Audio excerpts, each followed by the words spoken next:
સંયુક્ત જવાબદારી છે, એટલું જ કહીશ. જી જી બિલકુલ. યસ ભરતભાઈ, તમે કઈ કહી રહ્યા હતા જ્યારે નિકુલભાઈ તેમની વાત રજૂ કરી રહ્યા હતા. શું કહેશો? ટૂંકમાં જવાબ આપશો, સમયનો અભાવ છે આપણી પાસે. ટૂંકમાં મારું એ જ કહેવાનું છે કે આપણે આ દેશ મારો, તમારો અને આપણા સૌનો છે. આ દેશમાં એક વર્ગ એવો છે ધનિક કે કદી ઘરમાં જમતો નથી, અને એક જી વખતના અનાજ નથી. એક વર્ગ એવો છે કે એટલા બધા બંગલા છે પણ એને ઘેરે રહેવા વાળા માણસો નથી. અને જ્યાં ગરીબ માણસો છે, એક એક ઓરડામાં 12-15 માણસો છે, એને રહેવા માટે ઘર નથી. એટલે અનબેલેન્સિડ ડેમોક્રેસી થતી જાય છે. લોકશાહીનો અર્થ હતો એકતા, ન્યાય. જ્યારે રાજાશાહી પછી જ્યારે ભારત દેશ આઝાદ થયો ત્યારે દેશમાં એકતા માટે જમીન ટોચ પડે તો જમીનદારો પાસેથી જમીન ગ્રામીણ લોકોને આપી. તો અત્યારે જે લોકોની પ્રોપર્ટી વધતી જાય છે, મારા મિત્ર ભાજપ અને કોંગ્રેસ ને જે મોટા મોટા બિલ્ડરો છે, તો એ લોકોની 1960માં કેટલી પ્રોપર્ટી હતી અને અત્યારે કેટલી પ્રોપર્ટી વધતી જાય છે. તો પ્રોપર્ટી સીલિંગ એક્ટ લાવવો પડે, તો જ દેશમાં એકતા, સમાનતા, ન્યાય આવશે. તમે લાખ રૂપિયાનું તમે એને ટેક્સ ફ્રી આપો એ ખોટું છે.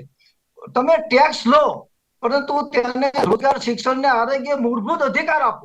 આ તો ઓલું બનાવવાના ધંધા થયા. લાખ રૂપિયાની આવક વાળા મારી પાસે હોય તો તમને ટેક્સ આપો ને, પણ મારી 10,000 રૂપિયાની આવક છે તો તમે મારી પાસેથી 100 રૂપિયા લો, પણ મારા છોકરાને ફરજિયાત શિક્ષણ આપો. આ આપણા દેશનું બંધારણ હતું. ગોંડલના મહારાજા ભગવતસિંહે એ વખતના જમાનામાં શિક્ષણનો અધિકાર આપ્યો હતો. એટલે કહેવાનું, આપણા દેશના રાજ્યોએ એમને બધું આપી દીધું અને તમે લૂંટા જાઓ છો, લૂંટા જાઓ છો, લૂંટા. તો આ બધું કહેવાના અંતે જે 80 કરોડ લોકોને જો 5 કિલો અનાજ મફત આપવું પડે તો આપણે કોના વિકાસની વાત કરી છે, કોના ભોગે વિકાસની વાત કરી? જ્યારે ભારત દેશ આઝાદ થયો 1977 સુધી તો એવું નહોતું, અને 1991 પછી હરેક રાજ્યનું જેવું વધતું જાય છે તેવું વધતું જાય છે. તો તમે શિક્ષણ નથી આપી શકતા, રોજગાર આપી નથી, અને લૂંટ તો રોજે રોજ ચોરી થાય છે. તમે સુરક્ષા કોની કરી? અને જેના ઘરમાં ચોરી તમે આપ્યું શું? એટલે કહેવાનો મતલબ, આ બજેટ લોકો ગમે તેમ વખાણે, હું બહુ ભણેલો નથી, પણ મારા મત પ્રમાણે મારા જીવનમાં કે મારા જેવા મધ્યમ વર્ગથી નીચેના જીવનના કોઈ ફાળો નથી પડવાનો. અને ગયા વર્ષના બજેટનો હિસાબ આપો. આપણે તો ગયા વર્ષના બજેટના ક્યાં પૈસા વાપર્યા, ક્યાં અંડા ગંડા કર્યા? અમદાવાદ મ્યુનિસિપાલિટી કોર્પોરેશન ભ્રષ્ટાચાર છે. મહાત્મા ગાંધી રોજગાર ગેરંટી મારા ભાઈ કહેતા હતા, તલાવડા, હલો મારી સાથે, મેં જ આરટીઆઈ ના માધ્યમથી આરટીઆઈ માંગી હતી. 1,000 કરોડનું કરપ્શન છે બોરીબંધમાં. એટલે કહેવાનો મતલબ એમાં જી બિલકુલ ભરતભાઈ, અને એટલા જ માટે કદાચ આપણે આ ચર્ચા એટલે મહત્વની છે કે આગામી સમયમાં જોવાનું રહેશે. જી ભરતભાઈ.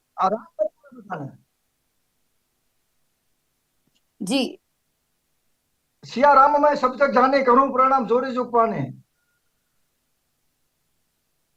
જી જી બિલકુલ ભરતભાઈ, ને એટલે જ આપણે આ મહત્વની ચર્ચા કરી કે શું આગામી સમયમાં થશે, કારણ કે બજેટ રજૂ થઈ ચૂક્યું છે. ઘણી એવી આશા અપેક્ષાઓ સામાન્ય વર્ગને હતી, ખેડૂત વર્ગને હતી, અને જે ઉદ્યોગકારોને હતી તેમને હતી. અને આ બજેટ કહીએ તો મહત્વ પછી બજેટ એટલા માટે છે કારણ કે 2047 ભારત વિકસિત ભારત માટે આ રોડમેપ ગણવામાં આવી રહ્યું છે. આશા રાખીએ છીએ કે આ 2047 વિકસિત ભારતના રોડમેપ સમાન જ ગણાય અને તે દેશને આગળ વિકાસમાં કઈ રીતે મદદરૂપ